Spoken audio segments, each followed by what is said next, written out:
Hey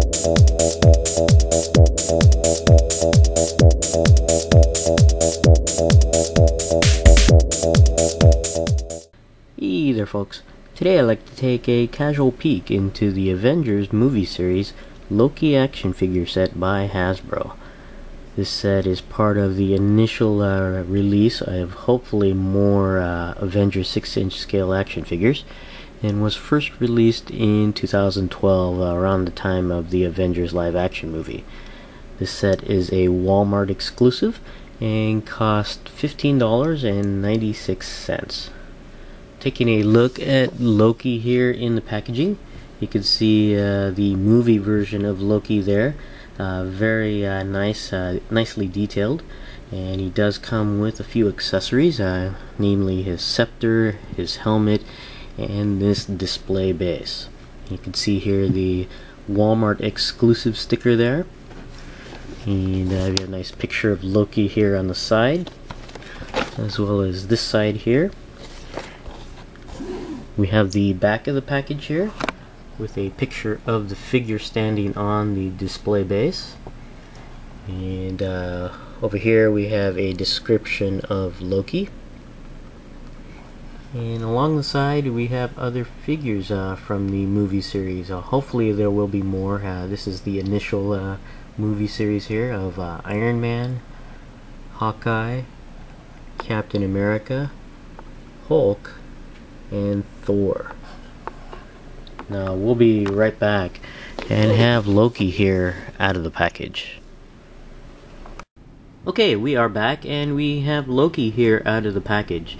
And despite one or two minor issues I do have with this figure set, I gotta say that this is one of my more favorite figures from the movie Avengers line.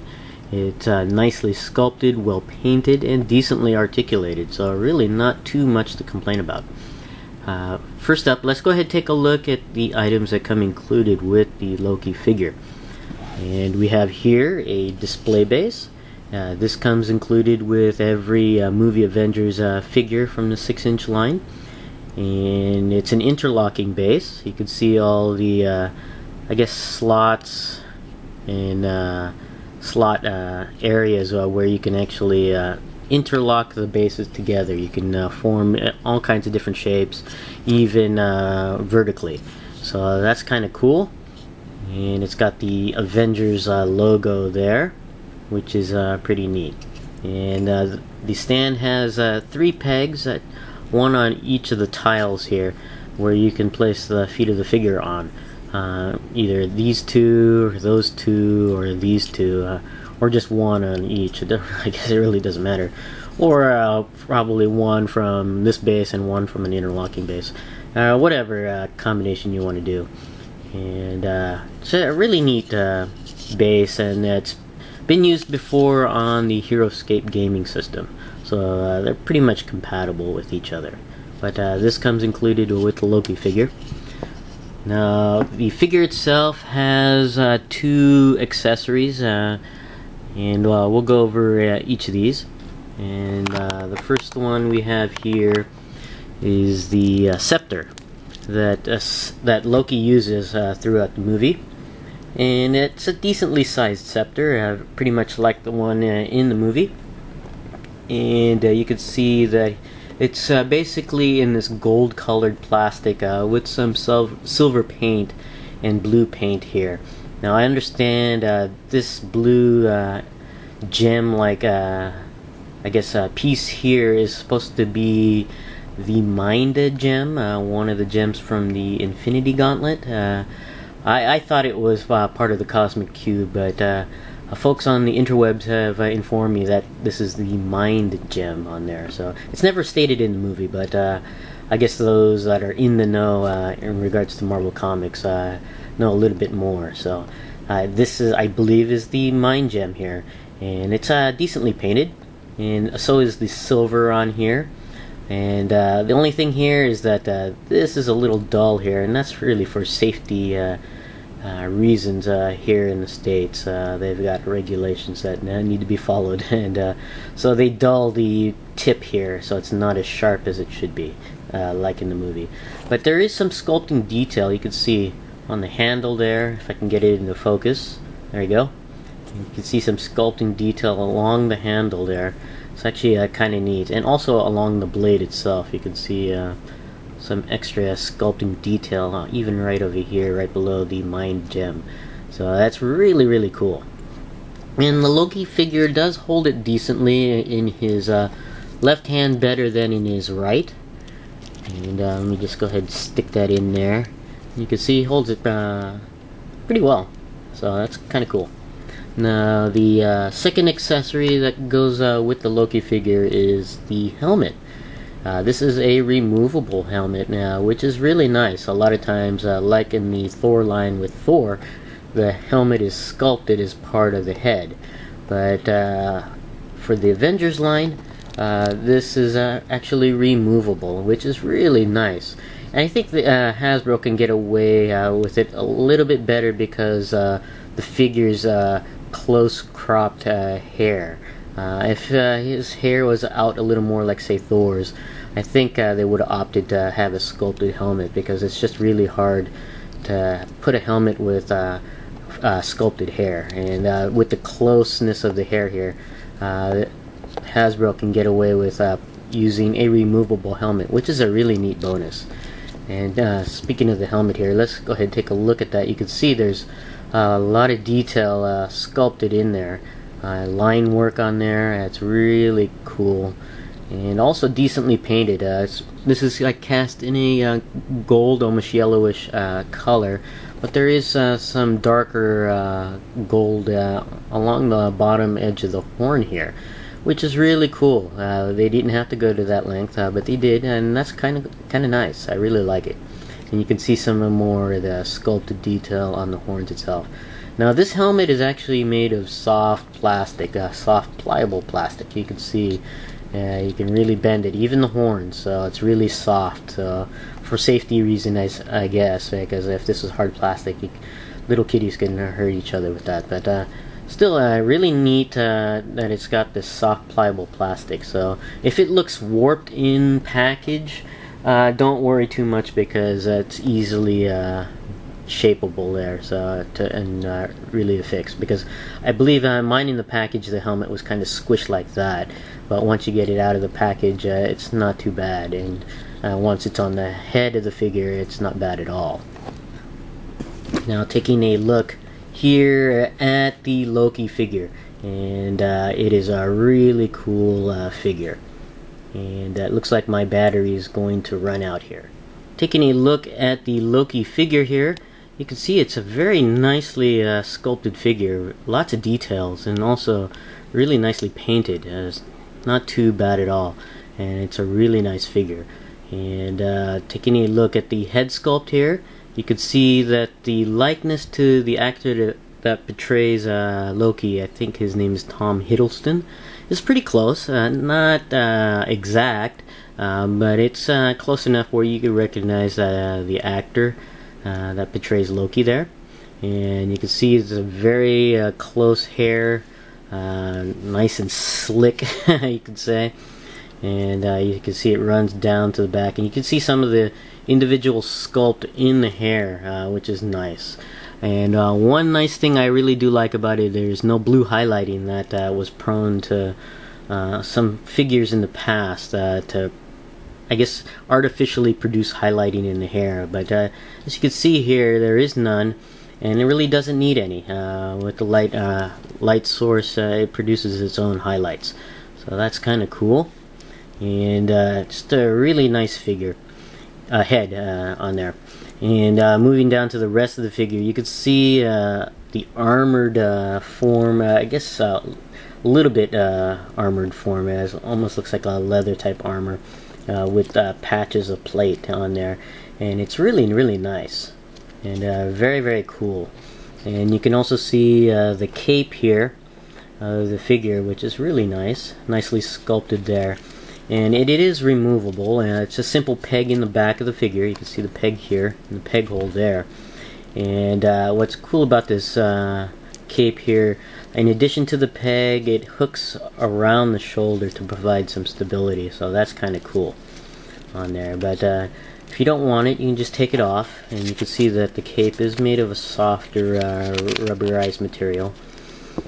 And without the cape, the figure still looks good on there. You can see, I don't know if it's called a robe or anything, type of thing, but you can see all the detail there, especially in the back here that's hidden by the robe. Once you take the robe off, you can see all that sculpted detail, that ornate design. It's very, very cool. And it matches well with the over here on the arms underneath the plate armor there, and it's very, very cool. You can see the design work underneath the arms, and also the texture on this robe or vest like thing, and you can see some texture detail here, which is very cool. And then you can see some painted detail as well in the gold. Very clean, no bleed at all I could see, which is very, very cool. You can see some of the gold accent line work there. It's very nice. None here, but still some sculpted detail. Now if you want, you can actually remove this as well, and I'm not going to do that because it does take a little bit of work, but it is removable. It's not glued onto the figure itself, but once you take that off, you can really see the lean frame of the figure. I'm trying to show as much as I can without taking off this vest thing. But underneath that, you can see more detail work on the torso. You can see the lean stature of the figure there. You can see painted buckles there and some straps, and even more plate armor underneath. So very, very cool. And you can see he has a skirt type material here, and it's cut on one side here to allow the articulation, and it rides up here on the side, so it doesn't need a cut there. So that's very nice. I really like it. And looking down at the leggings, you can see the sculpt of the legging work. It's very nice. Some folds in the leather or cloth that it's simulating, which is really nice. And then moving down to the knee and lower leg, which is really cool. You got this plate covering the knee. That is actually part of the knee joint, but it's nicely sculpted to represent a knee guard there, and then the shin guard here. And it's cool that this lower leg boot area is gloss plastic and contrasts with the upper leg there, and it looks really nice. And you got more of that line work there. It's really, really clean. And going down to the feet, you can see more of the gold accents running along the edge of the feet. It's a really nice figure. I really do like it, and it's just a really cool representation of the movie Loki. Now one issue I do have with this is the height of Loki here is a little on the shorter side. You'd think that an Asgardian with Jotun heritage would be a little bit taller, but I don't have the other figures available at the moment to show the size comparison, but he's basically as tall as the standard Avengers figures like Captain America and Iron Man. So you would think he'd be a little bit taller, but he's not. He's, I guess, shorter for Asgardian standards. And when you line him up against movie Thor, you can really see the differences in height. And I think the movie Thor figure is a little bit taller than it should be, but it doesn't help when you stand this Loki figure up against the Thor figure, because the height differences are really big. That's one issue. Another issue I have with the figure is just really one part of the articulation, and we'll get into that when we get there. But starting with the articulation at the head can go all the way around and up and down. It's on a basic ball joint. You can just pull it right off. You can see the ball joint there. And also the head can go up and down and tilt side to side, anywhere where the ball joint allows movement. So that's kind of cool. The arms do go all the way around, and they do go out and in, even with this shoulder piece that is not part of the shoulder but part of the arm. So it still allows that movement, which is really nice. and as well as rotational movement at the bicep area. You can't get it all the way around without a little bit of work, but you can still get it around forward and back, which is nice on there. You have double joints at the elbows, so it provides a nice range of movement there. And the hands can go all the way around at the wrist on a swivel cut there, and some nice detail on the cloth underneath the plate armor there, so that's kind of cool. The one issue I do have with the articulation is at the torso. There is no hinge joint at the torso, or a swivel cut at the torso. It's just really no articulation. I don't know if it was because they didn't want to break up the articulation of or the sculpt, sorry, on there, but I think it would have been nice to have at least some torso articulation there. But there is waist articulation, allows the figure to go all the way around at the waist, which is nice. The legs are joined at the hip with a hinged swivel joint there. You can see it there. Allows the leg to go up, down to the back, and out to the side. Unfortunately, on this leg here, the swivel articulation point is stuck. I can only get it out to the side on the hinge. I can't move it up or down on this particular leg. It's just really stuck right there, which is unfortunate. The leg can also go all the way around at the top of the thigh. There are double joints at the knees, and the feet have the newer articulation at the ankle, basically allowing a large range of movement on the ankle there. You can see the newer articulation there, so that's really nice. And the feet do also go up and down quite a ways, so really nice articulation there at the ankle.